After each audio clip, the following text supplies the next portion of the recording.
Estudando o livro dos Espíritos, formação dos mundos e povoamento.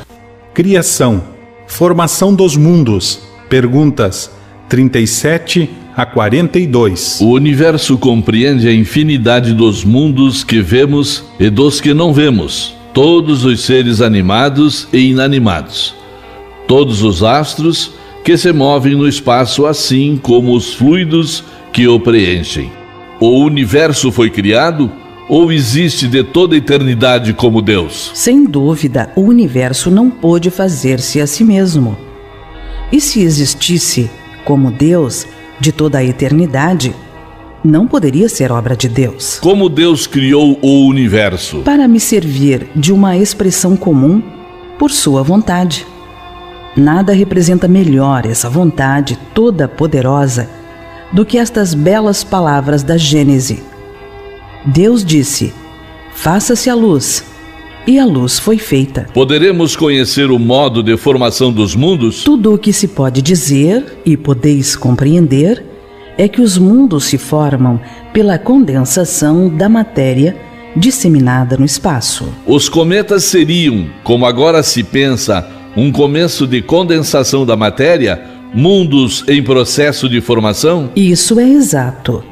Absurdo, porém, é acreditar-se na influência deles.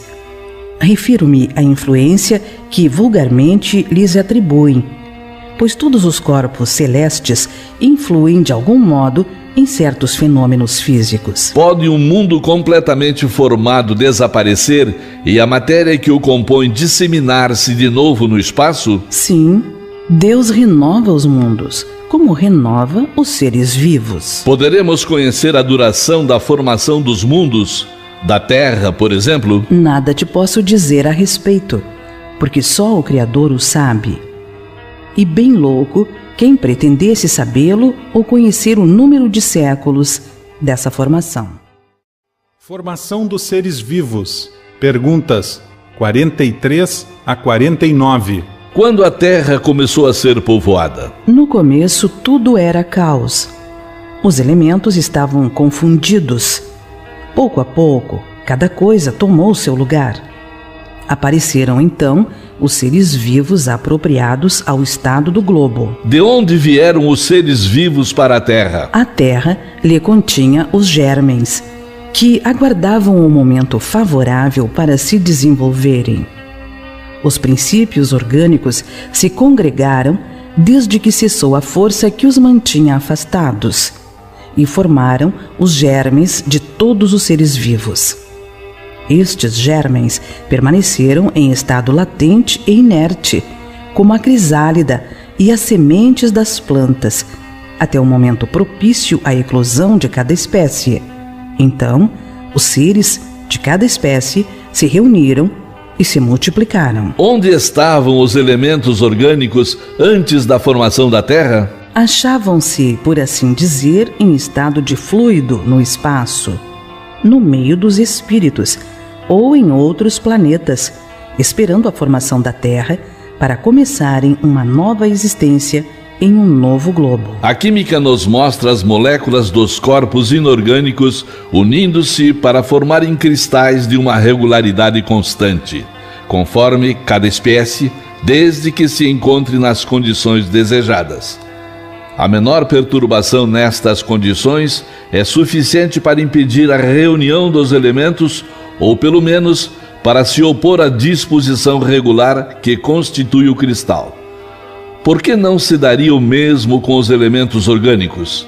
Conservamos, durante anos, germens de plantas e de animais que só se desenvolvem a uma certa temperatura e em meio apropriado. Tem-se visto grãos de trigo germinarem depois de vários séculos. Há, pois, nesses germens, um princípio latente de vitalidade que apenas espera uma circunstância favorável para se desenvolver. O que se passa sob nossos olhos não pode ter existido desde a origem do globo? Essa formação dos seres vivos, saindo do caos pela própria força da natureza, diminui em alguma coisa a grandeza de Deus? Longe disso. corresponde melhor à ideia que fazemos do seu poder a se exercer sobre mundos infinitos por meio de leis eternas. Essa teoria não resolve, é verdade, a questão da origem dos elementos vitais, mas Deus tem seus mistérios e pôs limite às nossas investigações. Ainda há seres que nasçam espontaneamente? Sim, mas o germe primitivo já existia em estado latente. Sois todos os dias testemunhas desse fenômeno. Os tecidos do homem e dos animais não contêm os germes de uma multidão de vermes que só esperam para desabrochar a fermentação pútrida necessária à sua existência? É um pequeno mundo que dormita e que se cria. A espécie humana se encontrava entre os elementos orgânicos contidos no globo terrestre? Sim, e veio a seu tempo. Foi isso que levou a se dizer que o homem se formara do limo da terra. Podemos conhecer a época do aparecimento do homem e dos outros seres vivos na terra? Não. Todos os vossos cálculos são quiméricos. Se o germe da espécie humana se encontrava entre os elementos orgânicos do globo, por que os homens não mais se formam espontaneamente como em sua origem? O princípio das coisas está nos segredos de Deus. Entretanto, pode dizer-se que os homens, uma vez espalhados pela terra, absorveram em si mesmos os elementos necessários à sua formação, para o transmitir segundo as leis de reprodução. Deu-se o mesmo com as diferentes espécies de seres vivos. Povoamento da Terra, Adão. Perguntas 50 e 51. A espécie humana começou por um único homem? Não. Aquele a quem chamais Adão não foi o primeiro, nem o único a povoar a terra. Poderemos saber em que época viveu Adão? Mais ou menos na que lhe assinalais, cerca de 4.000 anos antes de Cristo. O homem cuja tradição se conservou sob o nome de Adão foi um dos que sobreviveram em certa região a alguns dos grandes cataclismos que em diversas épocas abalaram a superfície do globo. E tornou-se o tronco de uma das raças que hoje o povoam. As leis da natureza se opõem a que os progressos da humanidade, constatados muito tempo antes de Cristo, tenham podido realizar-se em alguns séculos, caso o homem não existisse na Terra, senão a partir da época assinalada pela existência de Adão.